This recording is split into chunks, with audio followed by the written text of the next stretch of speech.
Busquen sus Biblias Mateo 28, 18 al 20. Mateo 28.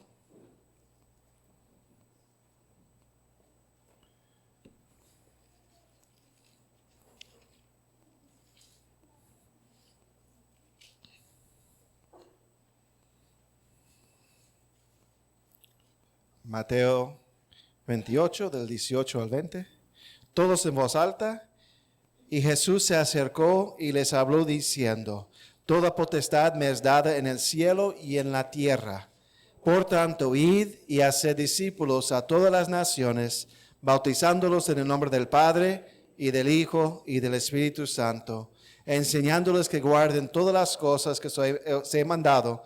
Y aquí yo estoy con vosotros todos los días, hasta el fin del mundo. Amén.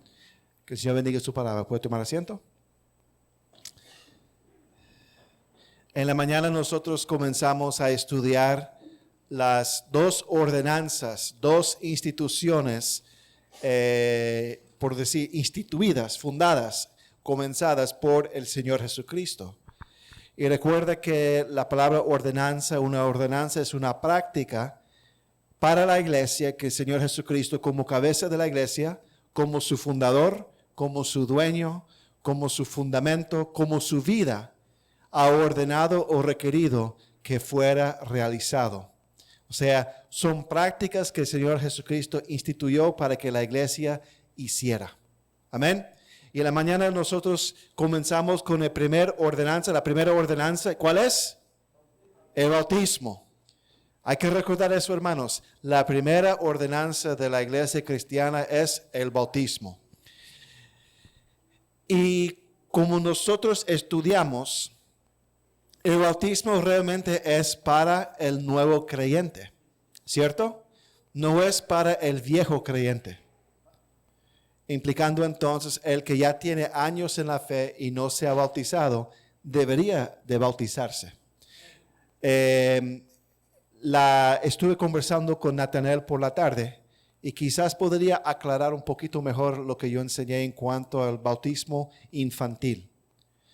Las iglesias cristianas que practican el bautismo infantil de manera equivocada, porque es una equivocación, es un error, pero son hermanos en la fe, por ejemplo, las iglesias presbiterianas, ellos entonces toman la posición de que el bautismo es la circuncisión para el Nuevo Testamento. En el sentido de que en el Antiguo Testamento, y tiene cierto sentido, le voy a explicar. En el Antiguo Testamento, la señal física exterior que uno realizaba o hacía para denotar que pertenecía al pueblo de Dios, que era Israel, era la circuncisión, ¿cierto? Era señal del pacto de Abraham. Abraham se circuncidó y también circuncidó a Isaac como señal del pacto, ¿cierto? Entonces tiene sentido en de que es una señal para marcar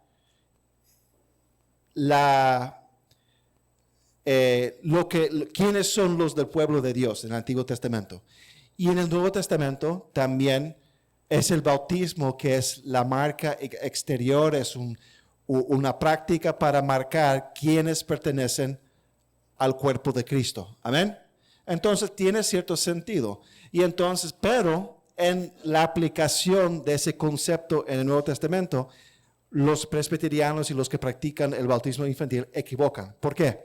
Porque entonces ellos entienden de eso, de que se debería bautizar los niños también, como los niños de 8 días eran circuncidados. Es un error. ¿Por qué? Porque no es el bebé físico que debería ser bautizado, sino el bebé en Cristo, el bebé espiritual. Lo que le hacía pertenecer al pueblo de Israel en el Antiguo Testamento era pertenecer físicamente al pueblo, ¿cierto? Era linaje de sangre. En el Nuevo Testamento lo que nos hace pertenecer al pueblo de Dios no es la sangre, sino lo espiritual. Y es entonces ser convertido, es creer en el Señor Jesucristo, es por la fe. Y entonces, se bautiza no los bebés físicos, sino los bebés espirituales.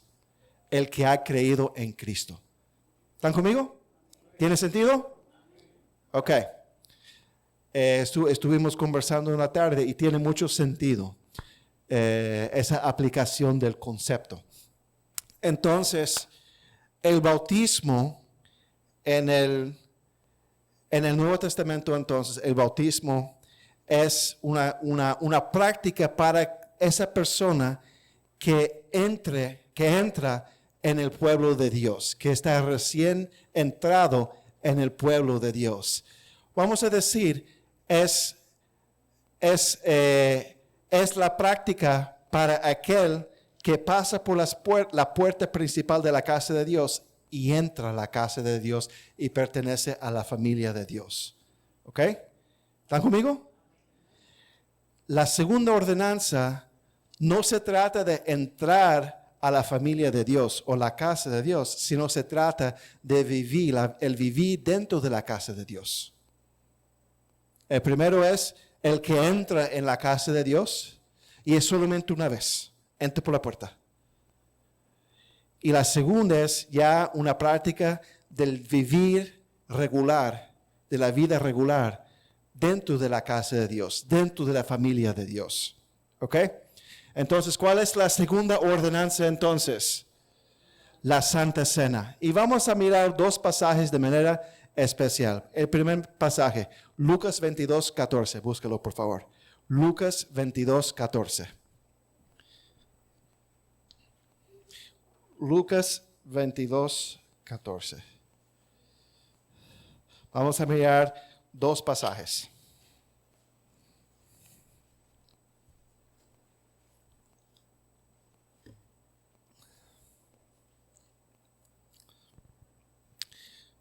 Cuando era la hora, se sentó a la mesa, y con él los apóstoles.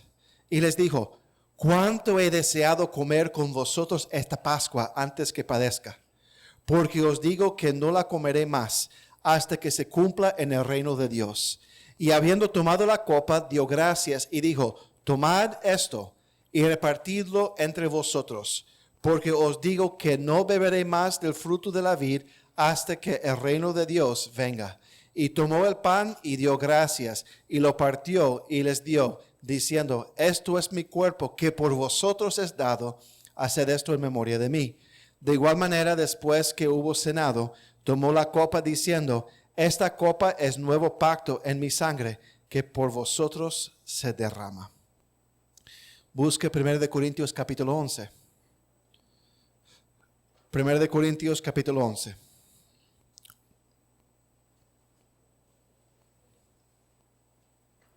Versículo 23.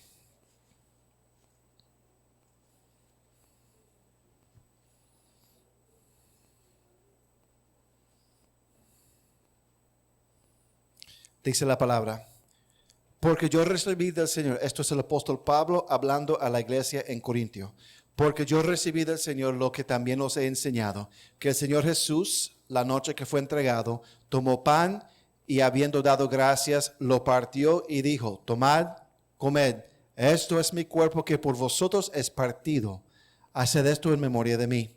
Asimismo tomó también la copa, después de haber cenado, diciendo: esta copa es el nuevo pacto en mi sangre, haced esto todas las veces que la bebiereis en memoria de mí. Así pues, todas las veces que comiereis este pan y bebiereis esta copa, la muerte del Señor anunciáis hasta que Él venga. Entonces, de manera parecida a la mañana, vamos a contestar una serie de preguntas. Primero, ¿cómo se ve la Santa Cena? Segundo, ¿cuál es el significado de la Santa Cena? Tercero, ¿quiénes deberían de participar en la Santa Cena? Cuarto, ¿por qué participar? ¿Por qué es importante participar en la Santa Cena?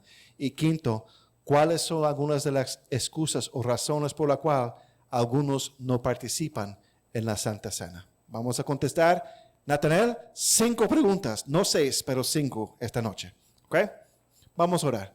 Padre, Señor, gracias, Señor, por esta noche, por su amor, por su misericordia, por su bondad para con nosotros.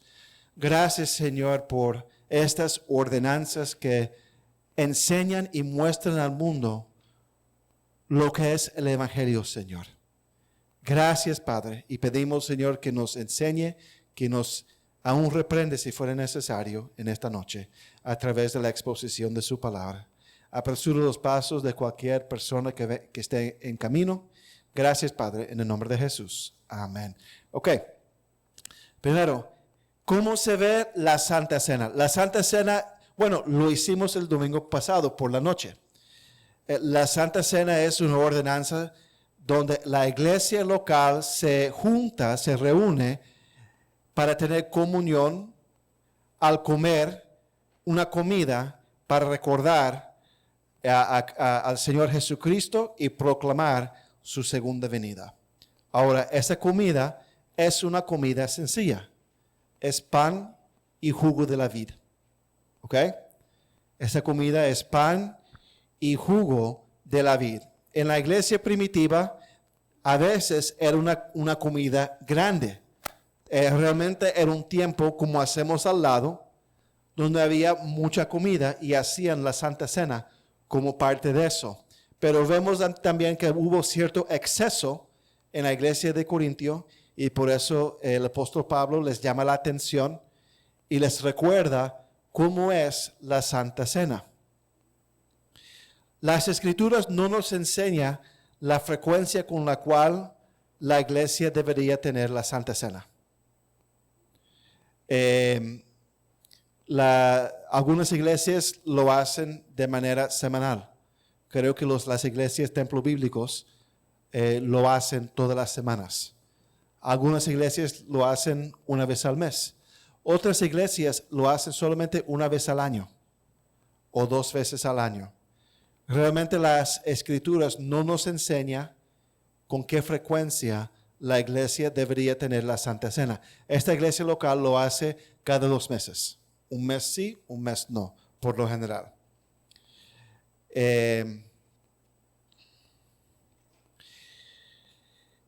Y usualmente nosotros lo hacemos el día del Señor, porque el día del Señor es el día en que la iglesia realmente debería de reunirse. Y lo hacemos el domingo por la noche, aquí en esta iglesia. Lo hacemos la Santa Cena los domingos por la noche. No le avisamos cuál domingo por la noche, y se le voy a explicar después, porque hay una intención, un propósito. No es simplemente que somos desorganizados o algo así.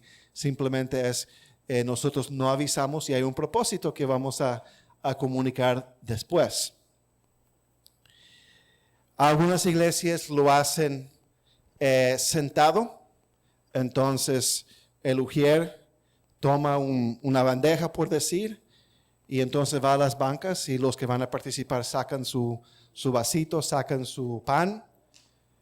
Otras iglesias hacen lo que nosotros hacemos. La gente viene adelante y se pone físicamente alrededor de una mesa para tener la Santa Cena. Las Escrituras no dan énfasis de una forma u otra. Cada iglesia tiene sus propósitos en hacerlo de la manera que lo hace. Ok, entonces primero ya sabemos cómo se ve, ¿cierto?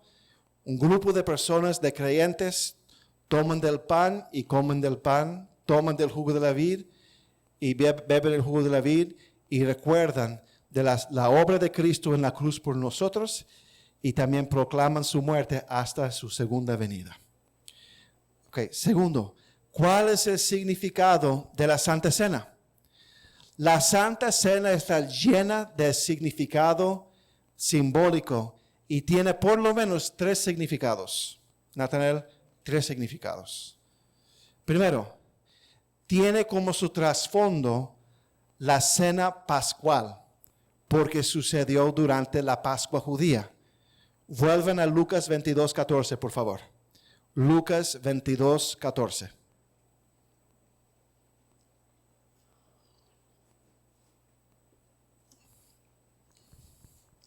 La ocasión en la cual el Señor Jesucristo instituyó la Santa Cena fue en el contexto de la cena pascual, de la cena de la Pascua judía. Versículo 14. Cuando era la hora, se sentó a la mesa y con él los apóstoles. Y les dijo, cuánto he deseado comer con vosotros esta Pascua antes que padezca. La Pascua en el Antiguo Testamento era una fiesta donde los judíos recordaban la noche en la cual el Señor, el Padre, el Señor, envió la última plaga, la 10ª plaga sobre los egipcios, que era la muerte de todos los primogénitos. Para que esa plaga pasara por arriba de una casa judía y no afectara los habitantes de esa casa judía, los habitantes tenían que sacrificar a un cordero sin mancha y tomar su sangre y colocar, y como pintura, por decir, en la puerta y dintel de la casa, para que el ángel de la muerte pasara por arriba. ¿Cómo se dice Pascua en inglés? Passover. ¿Sabe de dónde viene la frase Passover? Es Passover, pasar por arriba. De ahí viene el nombre. Y es donde entonces la muerte, el ángel de la muerte, pasaba por arriba de las casas judías, porque veía la sangre del Cordero Pascual que marcaba ese hogar y entonces cubría esa familia de la muerte. ¿Ok?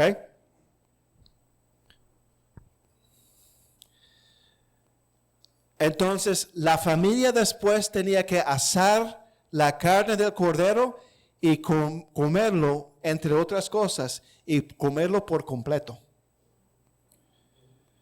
En la celebración de la fiesta, los judíos recordaban esos eventos y comían pan sin levadura y tomaban vino. Buscan Deuteronomio 16 del 1 al 8. Deuteronomio 16 del 1 al 8.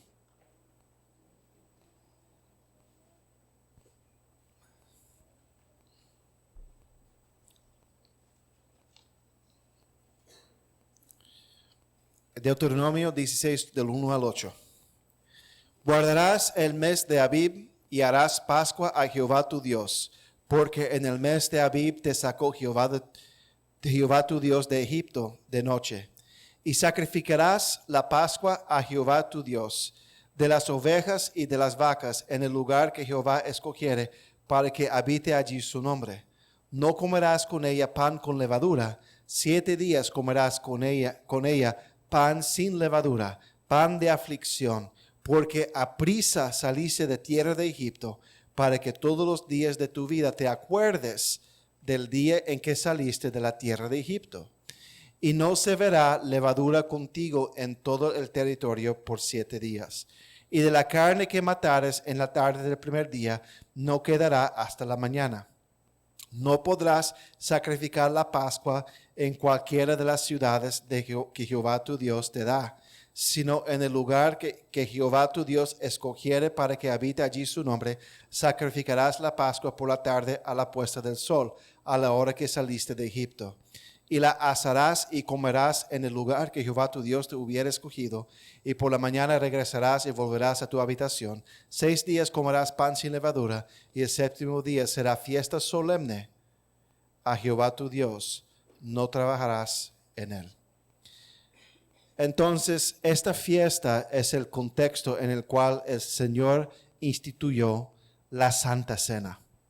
El simbolismo aquí entonces, al Señor Jesucristo hacerlo, es que Cristo es el cumplimiento de la Pascua. Cristo es el Cordero Pascual para siempre. Busque 1 Corintios 5:7, por favor. 1 Corintios 5:7. Cristo aquí es el cumplimiento de la Pascua. 1 Corintios 5:7. Limpiaos pues de la vieja levadura, para que seáis nueva masa, sin levadura como sois, porque nuestra Pascua, que es Cristo, ya fue sacrificada por nosotros. Cristo es nuestra Pascua. También Juan el Bautista dijo en Juan 1:29 que Cristo era el Cordero de Dios que quita el pecado del mundo. Cristo es el Cordero Pascual que el Padre ofreció para que todo aquel que cree en Cristo, la muerte del infierno, por decir, va a pasar por arriba y no va a tocar a aquella persona que es protegida por la sangre de Cristo. ¿Entiende el simbolismo? Ok. Las Escrituras nos enseñan que la sangre de Cristo fue derramada para que tuviéramos perdón de pecados, para que la segunda muerte, la condenación eterna en el infierno, pasaría por arriba sobre nosotros como el ángel de la muerte pasaba por arriba de las casas donde la puerta de la casa estaba pintada con la sangre del Cordero. Y entonces la Santa Cena realmente es la reinstitución de la Cena Pascual, pero esta vez con un significado diferente, la proclamación del Evangelio de Cristo. O sea, Cristo al hacer la Santa Cena, instituir la Santa Cena, reinstituyó la Cena Pascual, pero con un significado diferente ahora. No es recordar entonces lo que el Señor hizo en Egipto hace 4,000 años atrás, donde la gente sacrificaba el Cordero Pascual, pintaba las puertas y la muerte que era la 10ª plaga pasaba por arriba de las casas. No. El significado de la nueva Cena Pascual, la Santa Cena, es recordar no la muerte de los corderos hace 4,000 años atrás, sino la muerte del Cordero de Dios que quita el pecado del mundo. Y que todo aquel que ha creído en Cristo, que clama sobre la sangre de Cristo y tiene la sangre de Cristo pintado por arriba de la puerta de su vida, de la casa de su vida, la segunda muerte no va a venir sobre esa persona. ¿Me entiende? Eso es el significado de la Santa Cena. Es recordar lo que Cristo hizo en la cruz por nosotros, a la sangre de Cristo como Cordero Pascual se derramado en la cruz, para que todo aquel que en Él cree sea salvo y no fuera condenado. Amén. Okay. Eso es el primer significado. Eso es el primer significado. Segundo significado, nos enseña el Evangelio de Cristo. Es una representación viva, por decir, del Evangelio de Cristo. ¿Por qué digo eso? Vuelven, por favor, mantengan un dedo en Lucas 22 y otro dedo en 1 Corintios 11, porque vamos a ir entre los dos pasajes.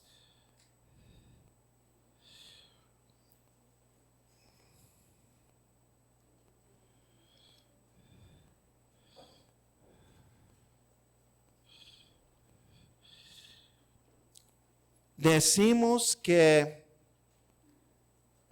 la Santa Cena en su rito, por decir, en su ceremonia, en su práctica, es un retrato, es una representación viva y visual del Evangelio, porque en la Santa Cena el Señor Jesucristo dice que su cuerpo es dado y es partido por los participantes en la Santa Cena. Lucas 22:19, y tomó el pan. Lucas 22:19. Y tomó el pan y dio gracias y lo partió y les dio diciendo: esto es mi cuerpo que por vosotros es dado. Haced esto en memoria de mí. 1 Corintios 11:24. Mantenga dedos en los dos pasajes. 1 Corintios 11:24. Y habiendo dado gracias, lo partió y dijo: tomad, comed, esto es mi cuerpo que por vosotros es partido. Haced esto en memoria de mí. El significado aquí es que el cuerpo de Cristo fue dado como sacrificio para salvación. Él entregó su cuerpo. Él permitió también que su cuerpo fuera partido, quebrado por nosotros.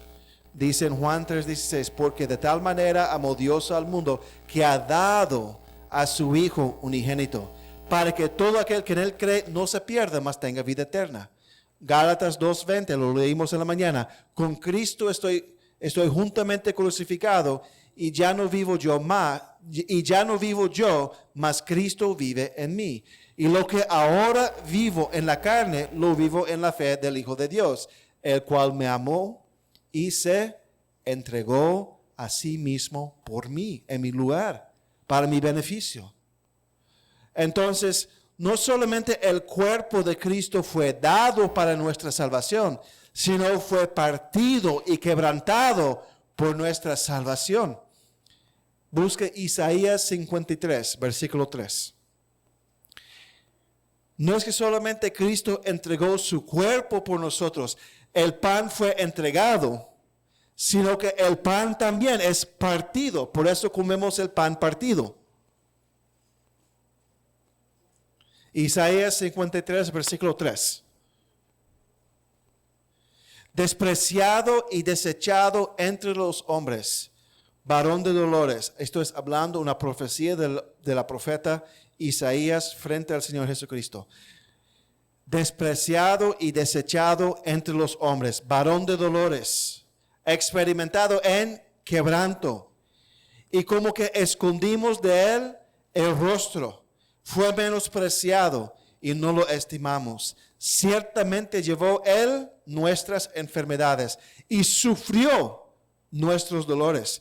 Y nosotros le tuvimos por azotado, fue azotado. Por herido de Dios, fue herido. Y abatido, fue abatido. Mas él herido fue por nuestras rebeliones. Molido, él fue molido, mis hermanos, por nuestros pecados. El castigo de nuestra paz fue sobre él, y por su llaga fuimos nosotros curados. Entonces, la Santa Cena es el segundo significado de la Santa Cena es para representar el Evangelio de manera visual. El pan representa su cuerpo. El pan es dado y es partido. El cuerpo de Cristo fue dado por el Padre, entregado, enviado y entregado a pecadores, y fue partido.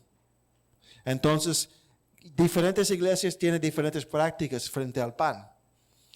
Algunas iglesias usan pan sin levadura.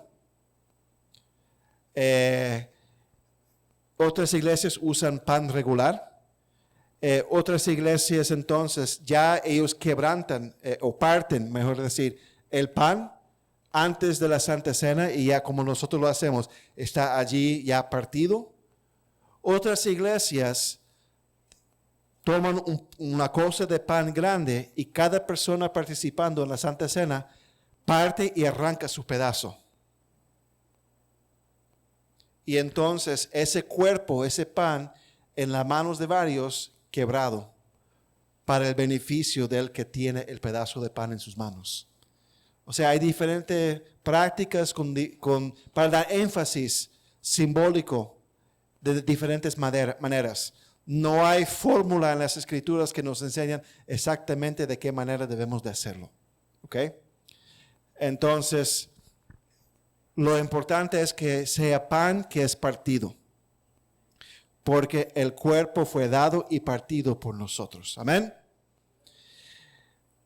También entonces, volviendo a Lucas 22, versículo 20, también nos enseña entonces que el jugo de la vid representa su sangre, que es derramada por nosotros, y representa el nuevo pacto, donde ya no estamos bajo la ley, sino bajo la gracia.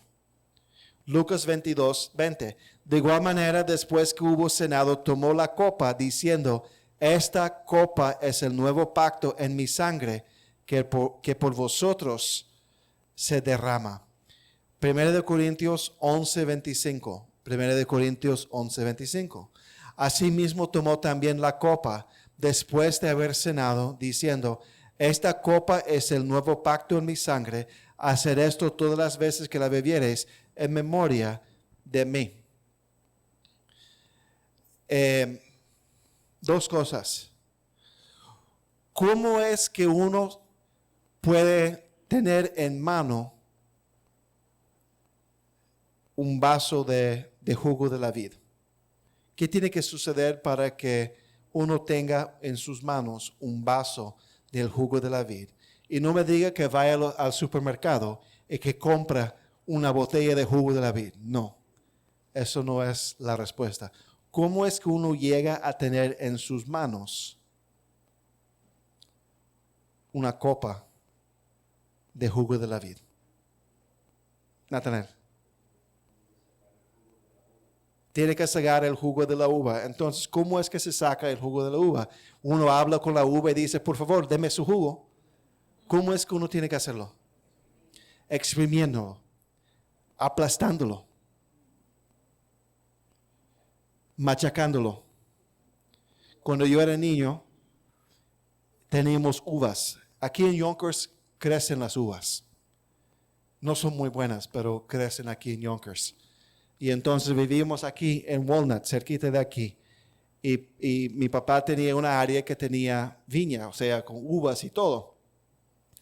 Un año él decidió hacer vino. No fui criado en hogar cristiano. Entonces se llenó, fue un basurero grande. Se llenó de uvas. Imagínense quién tuvo el privilegio de aplastar con sus pies las uvas. Tenía los pantalones cortos, ahí me puse, lavé los pies por supuesto, me puse ahí en el zafacón grande de basura, lleno de uvas, y ahí uno vaya aplastando con los pies para sacar el jugo. Cristo fue aplastado con el pecado del hombre y con la ira de Dios. Y su sangre fue derramada por nosotros. Amén. Y entonces cuando tenemos en mano en la Santa Cena esa copa de jugo, hay que pensar qué sucedió con las uvas para que tuviéramos en nuestra mano ese jugo. Y entonces con la sangre de Cristo, ¿qué tuvo que pasar con el cuerpo de Cristo para que tuviéramos, por decir, ese vaso de la sangre de Cristo? No es literalmente sangre de Cristo, por si acaso, pero usted me entiende. Hay que pensar, porque es simbolismo. Hay que pensar y meditar. Y entonces cuando nosotros estamos tomando la Santa Cena, pensando en cuanto qué sucedió para que este jugo fuera producida, derramada del cuerpo original, el cuerpo de Cristo. Amén. Las Escrituras testifican que la sangre de Cristo es lo que nos ofrece perdón de nuestros pecados al satisfacer la justicia de Dios. No hay que buscarlo. Efesios 1:7 dice, en quien tenemos redención por su sangre, el perdón de pecados según las riquezas de su gracia. Colosenses 1:20, y por medio de él reconciliar consigo todas las cosas, así las que están en la tierra como las que están en los cielos, haciendo la paz mediante la sangre de su cruz. Aquí vemos esas palabras de la muerte vicaria de Cristo en sustitución de nosotros, que Cristo dio su cuerpo y su sangre fue derramada en el lugar de nosotros. En vez de nosotros sufrir y nuestra sangre ser derramada, la cual nuestra sangre no vale por nada porque somos pecadores, Cristo tomó el lugar de nosotros. Entonces, primero,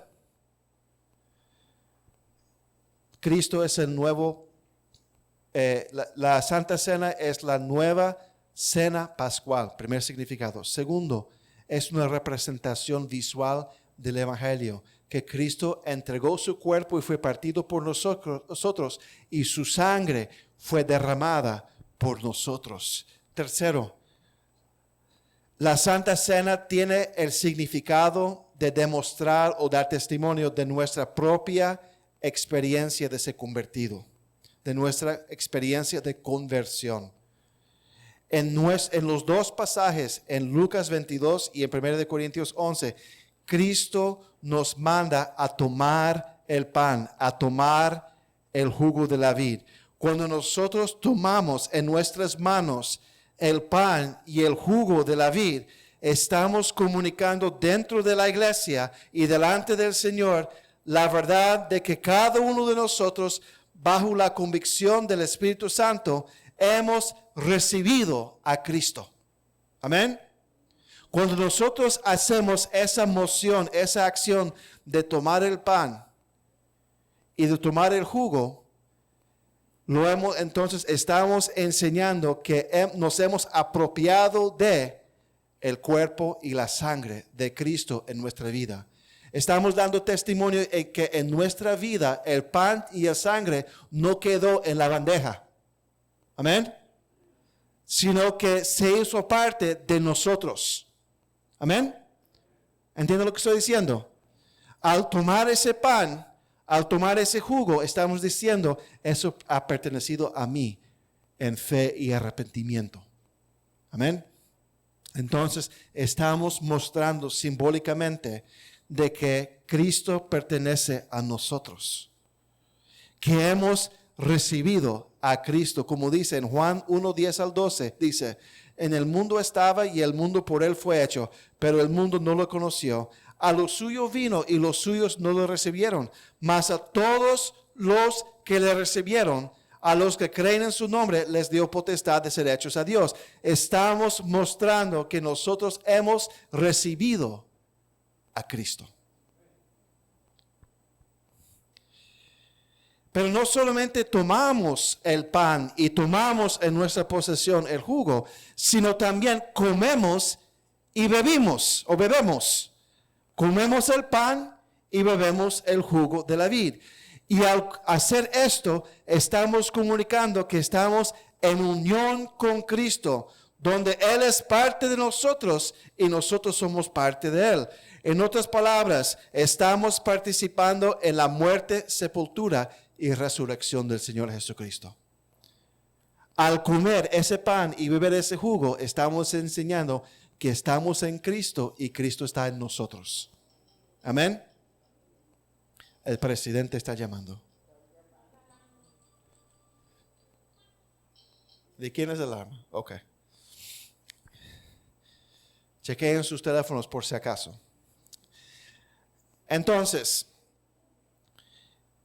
la Santa Cena entonces es una proclamación y celebración de los hechos históricos de Jesús en el Evangelio, o sea, el dar y el partir del pan, que es su cuerpo, y entonces el dar del jugo de la vid, que es el derramamiento de su sangre. Pero no solamente está dando testimonio de los hechos históricos, sino también de la experiencia que cada uno de nosotros, participando en la Santa Cena, que Cristo está en nosotros y nosotros estamos en Cristo, que estamos identificando con Él, tomando, comiendo, tomando, bebiendo. Amén. Entonces, en la Santa Cena, miramos no solamente atrás en los hechos históricos del Evangelio, cuando Cristo murió en la cruz, fue sepultado y resucitó, sino también estamos mirando en el presente, donde nosotros en el presente está diciendo, Él está en mí y yo estoy en Él. Él pertenece a mí y yo pertenezco a Él. Y también estamos mirando para el futuro, esperando su segunda venida, porque hacemos esto en memoria de Él, proclamando su muerte hasta que Él venga. Amén. Pasado, presente y futuro. Cuarto significado, tengo una extra. La Santa Cena también tiene significado en demostrar la comunión que nosotros tenemos con Dios y con cada uno de los hermanos en el Evangelio. La Santa Cena original, la primera Santa Cena, donde en 1 Corintios 11, bueno, realmente en Lucas capítulo 22, era un tiempo de comunión entre Cristo y los discípulos. Y la Santa Cena hoy, practicada hoy por la iglesia cristiana, es una oportunidad para que la iglesia tenga comunión con el Señor y con los unos a los otros. Por eso en la iglesia tradicional se llama la comunión. Porque es un tiempo de comunión con Dios y con los discípulos. La primera Santa Cena fue entre Cristo y sus discípulos. Cuando nosotros participamos en la Santa Cena, estamos yendo a la mesa del Señor y estamos rodeados, por decir, alrededor de la mesa del Señor, y es un tiempo de comunión con el Señor y con los unos y de los unos con los otros. Venimos a la mesa del Señor, somos invitados por Él a esta cena y sentamos en su mesa. Y nosotros estamos junto con los otros hermanos, todos iguales alrededor de la mesa, donde no hay ninguno superior ni inferior. Aunque todos somos diferentes, somos iguales en Cristo. Y estamos entonces en la mesa del Señor y nosotros entonces tomamos del mismo cuerpo y tomamos de la misma sangre y comemos del mismo cuerpo y comemos y bebemos de la misma sangre, por decir. Amén. Comemos el mismo pan, tomamos el mismo jugo. En Cristo aprovechamos nos beneficiamos del mismo cuerpo, que es el cuerpo de Cristo, y nos beneficiamos de la misma sangre, que es la sangre de Cristo. Ok, ¿todo entendido? Amén. Ok, vamos a hacer pruebas ahora. Preguntas y respuestas. No. Ok, entonces primero, ¿cómo se ve la Santa Cena? Segundo, ¿cuál es el significado de la Santa Cena? Ya hablamos de eso. Tercero, ¿quiénes deberían de participar en la Santa Cena? Debido a que la Santa Cena es una ordenanza, un mandamiento, una práctica requerida por el Señor en la iglesia cristiana, por lo mínimo entonces, los que han de participar en la Santa Cena son creyentes en el Señor Jesucristo. ¿Por qué? Porque es una cena de familia. Amén. Es una cena de familia. Y segundo, debería ser bautizado. ¿Por qué? Porque ha dado testimonio público de que es creyente en el Señor Jesucristo. Entonces, por decir, si alguien llega a su casa que usted no conoce, y puede ser uno que dice que es un pariente suyo, pero usted no lo conoce, usted no va a permitir que entre en su casa para comer junto con su familia, porque no pertenece a su familia. Uno tiene que ser bautizado para entrar, por decir, dentro de lo que es la familia de Dios, aunque recuerde, no es por el bautismo que uno se hace hijo de Dios, no, es por la fe. Pero tiene que dar testimonio público, porque si no da testimonio público, es un creyente del FBI, de la CIA y de clandestino, y eso no funciona. Amén. Entonces tiene que ser bautizado, tiene que ser creyente y tiene que ser bautizado. Pero también hay requisitos adicionales que tienen que ver con su comunión con el Señor y con su prójimo. Busque 1 Corintios 11, 27 al 32.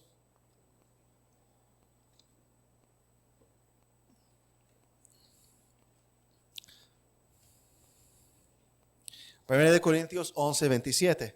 De manera que cualquiera que comiere este pan o bebiere esta copa del Señor indignamente será culpado del cuerpo y de la sangre del Señor. Por tanto, pruébese cada uno a sí mismo y coma así del pan y beba de la copa. Porque el que come y bebe indignamente, sin discernir el cuerpo del Señor, juicio come y bebe para sí. Por lo cual hay muchos enfermos y debilitados entre vosotros y muchos duermen.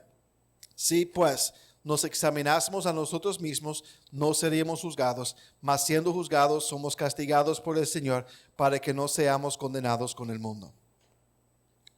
Aquí hay una advertencia para nosotros que no deberíamos de comer de la Santa Cena de manera indignamente, de manera sin dignidad, sin merecer, significando que tenemos que considerar y examinar nuestra condición en dos niveles. Primero, si estamos en la fe, y segundo, si estamos caminando de acuerdo a la fe. Hay que examinar y probar si uno está en la fe, y segundo, si está caminando de acuerdo a la fe. En términos prácticos, la Santa Cena es para creyentes. Entonces la pregunta debería ser, ¿soy yo creyente o no? ¿Realmente estoy en Cristo? ¿Realmente estoy en unión con Cristo? He tomado de su cuerpo y de su sangre y son realmente parte de mi vida. En términos prácticos, entonces, si soy creyente, entonces la siguiente pregunta es, ¿estoy viviendo una vida de arrepentimiento que muestra que he arrepentido de pecado y estoy siguiendo a Cristo? ¿Estoy viviendo de una manera que muestra que estoy en comunión con Dios y tengo comunión con otros? ¿Estoy comportándome de una manera que muestra que Cristo está en mí? Recuerda el contexto, hermanos. La iglesia en Corintio había convertido la Santa Cena en una cena de exceso y de maltrato y de exclusión de los que eran más pobres. Entonces, somos llamados a examinarnos, a ver si estamos en comunión con el Señor y si estamos en comunión con otros. Y si no estamos, hay que arrepentirse, hay que pedir perdón de Dios y si es necesario pedir perdón de su prójimo. Dice Mateo 5, 23 a 24. Por tanto, si traes tu ofrenda al altar y allí te acuerdas de que tu hermano tiene algo contra ti, deja allí tu ofrenda delante del altar y anda, reconcíliate primero con tu hermano y entonces ven y presenta tu ofrenda. Entonces, si nosotros siendo creyentes tenemos pecado no confesado delante de Dios y tenemos pecado que no ha sido resuelto con el prójimo, hermanos, hay que arreglar cuentas. Pedir perdón al Señor, arreglar cuentas con el Señor, arreglar cuentas con el prójimo, para que pueda con libertad y de manera digna participar en la Santa Cena.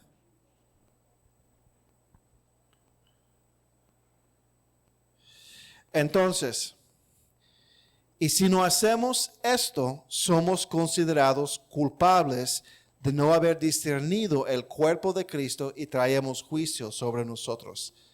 Significa que no hemos considerado la seriedad del sacrificio del cuerpo de Cristo y el derramamiento de su sangre en su aplicación para salvar a nosotros de pecado y en las responsabilidades que acompañan a ser creyente en Cristo. Entonces, la Santa Cena, uno de los beneficios, mis hermanos, de la Santa Cena es que nos obliga de manera regular a examinar nuestra condición. Amén. La Santa Cena nos obliga a examinar a nuestra condición espiritual delante del Señor. Conozco una iglesia ya en New Jersey. Creo que ellos practican la Santa Cena solamente una vez al año. Y entonces, pero ellos predican por semanas antes para exhortar a la congregación a examinar su condición delante de Dios y delante de su prójimo. O sea, para ellos es una oportunidad para llamar al pueblo de Dios al arrepentimiento. Y ellos entonces predican por semanas, varias semanas. Y creo que ellos lo hacen el Domingo de Resurrección. Es la única vez al año que ellos hacen la Santa Cena, Domingo de Resurrección. Y pasan semanas anteriores predicando sobre el arrepentimiento para que la congregación se prepare para la Santa Cena. Nosotros no hacemos eso. Hacemos el contrario. En realidad, no avisamos cuándo. ¿Por qué? Porque cada vez que venimos a la iglesia deberíamos estar preparados. Cada semana nosotros deberíamos estar examinando nuestra relación con el Señor y nuestra relación con el prójimo y arreglar cuentas. ¿Por qué? Porque la vida cristiana es una vida de arrepentimiento diario, continuo. Y tenemos que siempre estar preparados. Cada iglesia tiene su forma. Uno no critica. Cada uno tiene su ventaja en cómo lo hacen. Pero entonces nosotros lo hacemos como lo hacemos para exhortar y animar a la congregación a siempre estar preparados para Santa Cena. Ok. ¿Por qué entonces participar en la Santa Cena? ¿Por qué es importante entonces participar en la Santa Cena? Muchos se atrasan en participar en la Santa Cena y por alguna razón tienen la actitud de que es algo opcional y no tiene un sentimiento de urgencia en participar en lo que es la Santa Cena. Vamos a repasar algunas razones. Primero, porque es una ordenanza de Cristo. Porque Cristo, como su Señor y su Salvador, ha ordenado, ha establecido esta práctica para que su pueblo participe en ella. Deberíamos hacerlo en obediencia. Simplemente nosotros no tenemos razón de no participar en la Santa Cena si nosotros estamos en condiciones para participar en la Santa Cena. Entonces, eso es el primero. Segundo, como el bautismo, para el pueblo de Dios es una marca visible de que perteneces al pueblo de Dios y estás entonces en comunión con el pueblo de Dios. No te hace parte del pueblo de Dios, pero muestra que eres parte del pueblo de Dios. Tercero, es una oportunidad para tener comunión con Cristo. Amén. O sea, es una oportunidad para tener comunión con Cristo. Y uno puede decir, pero yo no necesito eso para tener comunión con Cristo porque yo tengo mi devocional en la casa y yo voy a la iglesia. Pero ¿quién es usted para cuestionar lo que Cristo ha decidido para la iglesia? Cristo ha decidido que yo quiero tener una mesa y que mis discípulos vayan a mi mesa y tengan comunión conmigo. Y tomen de mi cuerpo y tomen de mi sangre. No de manera literal, pero me entiende lo que estoy diciendo. Tomen del pan y tomen del jugo de la vid. O sea, si nosotros pensamos que no es algo necesario y que no es importante para comunión, estamos cuestionando la sabiduría de Cristo. Porque por alguna razón, Cristo dijo, no, yo quiero una mesa y quiero invitar mi pueblo a mi mesa. ¿Y quiénes somos nosotros para decir, no me interesa, no me importa tu mesa? No tenemos derecho de decir eso. Amén. ¿Por qué estoy dando énfasis a esto? Porque creo que muchos de nosotros no sentimos importancia por lo que es la Santa Cena. Bueno, por alguna razón Cristo sintió importancia y lo instituyó. Amén. Entonces, esas son las razones por las cuales deberíamos participar en la Santa Cena. Ahora, para ir terminando, ¿cuáles son las excusas, las razones por las cuales la gente no practica la Santa Cena? Primero, porque no están presentes cuando sucede. Bueno, todo el mundo en esta iglesia, creo, todo el mundo sabe que es domingo por la noche. Pero por alguna razón no quieren venir el domingo por la noche. Bueno, están perdiendo entonces. Y pierden la bendición de ir a la mesa del Señor y participar en la Santa Cena. Entonces, si no están, es porque no están. Amén. Muy sencillo, muy obvio y estoy hablando muy directamente. Hay gente en esta iglesia que tienen 10 años aquí y nunca han tomado Santa Cena porque no están aquí. Y me da pena. Y es muy triste. Y no siente ninguna urgencia por eso. Y ahí hay problema. Porque malentienden lo que es la Santa Cena. Entonces, primera razón, porque no están. Bueno, estén entonces. Que estén entonces. Amén. Segundo, piensan que es opcional y no importante. Ya contesté esa idea hace poco. Para el Señor es importante porque lo instituyó. Y el Señor nos ha llamado a ir a su mesa y nos ha llamado a participar en Santa Cena y proclamar su muerte hasta que Él venga. Tercero, y creo que este es el más importante. Muchos creen que no están preparados para tomar de la Santa Cena. No está en condiciones para tomar de la Santa Cena. Algunas personas tienen el concepto, y es lo mismo con el bautismo, que no han alcanzado un nivel espiritual donde pueden participar en la Santa Cena, o no son suficientemente maduros, o que su vida no está suficientemente ordenada para participar en la Santa Cena. No se busca perfección. Es lo mismo con el bautismo. Si estás en una vida de práctica de pecado no confesado, entonces está prohibido de tomar Santa Cena, descalificado.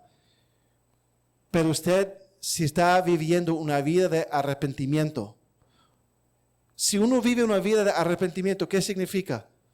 Que peca de vez en cuando, pero arregla cuentas con el Señor. Entonces, si has arreglado cuentas con el Señor, ¿por qué no participar en la Santa Cena? Y si si tiene problema con el prójimo, es imposible que siempre tenga problema con el prójimo. Arregla las cuentas y participa en la Santa Cena. No se busca perfección. Algunas personas tienen ideas muy erróneas frente a esto. Uno es descalificado si tiene una vida de pecado, práctica de pecado no confesado y no arrepentido.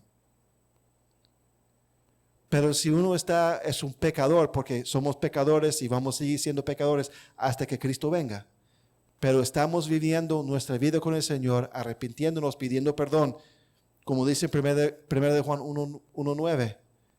Dice 1 de Juan 1:9. Búsquenlo, porque hay que agarrar a este versículo. 1 de Juan 1:9. Dice, si confesamos nuestros pecados, Él es fiel y justo para perdonar nuestros pecados y limpiarnos de toda maldad. Entonces, Él es fiel y justo para perdonarnos, para perdonar nuestros pecados y limpiarnos de toda maldad. Si usted al venir a la iglesia ha pedido perdón al Señor por sus pecados, ha arreglado cuentas con su prójimo, con su pareja, quien sea, aunque no es perfecto, puede participar en la Santa Cena. Lo curioso es, muy interesante, después del tema de la mañana, varias personas se me acercaron para conversar sobre el bautismo. Hermano Samuel, ¿cuántos años tengo yo hablando de la Santa Cena y la importancia de participar en la Santa Cena? Bastante tiempo, ¿cierto? Nadie en todo el tiempo, vamos a decir en 10 años, ninguna persona me ha preguntado acerca de su condición espiritual para poder participar en la Santa Cena. Y lo encuentro muy curioso. Hablé de bautismo, varias personas me habló hoy día.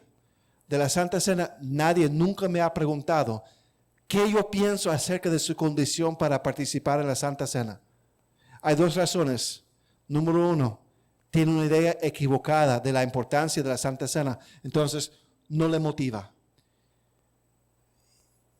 Pero la segunda es, y es una autodecepción, y es un pecado en sí, es por orgullo espiritual, porque creen que son súper espirituales al negarse la Santa Cena. Diciendo, bueno, yo no voy a participar en la Santa Cena porque no soy suficientemente espiritual, con una actitud de humildad orgullosa espiritual. No estoy diciendo que alguien aquí haya hecho eso, pero muy posible que es una actitud sutil, sin darse cuenta, Entonces, mis hermanos, hay varias personas, hay gente en nuestra iglesia, y he dicho esto, hay algunos hermanos en nuestra iglesia, y yo tengo 22 años en nuestra iglesia, y yo nunca he visto tomar de la Santa Cena. Y me pregunto por qué. ¿Y cómo puede estar así? Y no entiendo cuál es la raíz del asunto. Y entonces, tengo el deseo de ya acercarme a varias personas y ahí cuestionando y preguntando. Porque parece que el Espíritu Santo no lo ha hecho, entonces le voy a dar una patada espiritual y vamos a conversar, porque hay que ya enfrentar las cosas. Porque eso es una negligencia espiritual bastante grande. Amén. Y entonces no entiendo por qué mucha gente en nuestra iglesia no ha participado en la Santa Cena y tiene añales con nosotros. Hermanos, la Santa Cena es importante. No es un rito ni una decoración para la iglesia. El Señor Jesucristo mismo lo instituyó. Y si Él lo instituyó, es porque Él consideraba eso importante para nosotros en la vida de lo que es la iglesia. Le animo que si usted se siente frenado, descalificado para poder participar en la Santa Cena, hable conmigo. Y vamos a ir a la Biblia y vamos a hablar y vamos a pensar sobre las cosas bíblicamente para poder entonces ser obedientes al mandato del Señor. Amén. Yo veo muchas orejas coloradas en este momento. Pero necesario. Amén. 2 ordenanzas. El bautismo y la Santa Cena. Quedé bastante, hermana Asia, quedé bastante animado por la reacción de varios frente al asunto del bautismo. Tuve muchas conversaciones hoy día sobre el bautismo. Vamos a ver si lo mismo pasa con la Santa Cena. Amén. Vamos a converse conmigo, converse con el pastor, Cuaico, porque quizás hay confusión, ideas erróneas, o hay que simplemente enfrentar pecado y arrepentirse, ya, arreglar las cuentas. Para eso es la Santa Cena. Amén. Vamos a orar. Padre, Señor, gracias, Señor, por este día, por este tiempo. Pedimos, Señor, su bendición sobre esta enseñanza en el corazón de nuestros hermanos, en mi vida, Señor. Y pedimos, Señor, que nos ayudes, Señor, a pensar claramente, con claridad frente a lo que es la Santa Cena. Padre, bendiga a los que participan y bendiga a los que no participan, dándoles, Señor, un espíritu de arrepentimiento, de autoexaminación y también, Señor, de sentir la urgencia de participar en lo que usted ha instituido para la iglesia. En el nombre de Jesús. Amén. Quiero agregar 2 pensamientos no conectados, pero interesantes. Primero, siendo honesto, mi deseo sería ver cuando tenemos Santa Cena que todas las bancas estuvieran vacías. ¿Ok? ¿Por qué? Porque es para la iglesia entera participar. O sea, de los que son creyentes y que han sido bautizados. Amén. Entonces, no es para un grupo pequeño de los super espirituales. No. No hay super espiritual aquí. Ninguno. Simplemente pecadores arrepentidos. Segundo, en la historia de la iglesia es muy interesante. La iglesia primitiva, cuando se dividía el servicio en 2 aspectos. El ministerio de la palabra y el ministerio de la Santa Cena, por decir. O sea, dividía entre la predicación y la Santa Cena. La predicación era para todo el mundo, inconverso y todo, para que todos vinieran. Cuando la iglesia iba a tener Santa Cena, los que no habían creído en Cristo, los inconversos, tenían que irse de la iglesia, del templo. Porque eso era para la casa de Dios, para la familia de Dios, para el pueblo de Dios. Entonces era un momento sagrado. Y entonces si uno no pertenecía a la familia de Dios, no podía estar presente. Y entonces mandaba a la gente inconversa afuera y que se fueran. La Biblia no enseña eso, pero era la práctica de la iglesia primitiva. Muy interesante, ¿cierto? No vamos a hacer eso aquí, pero lo hallé muy interesante cuán serio ellos tomaban el asunto de la Santa Cena. ¿Ok? Que el Señor lo bendiga.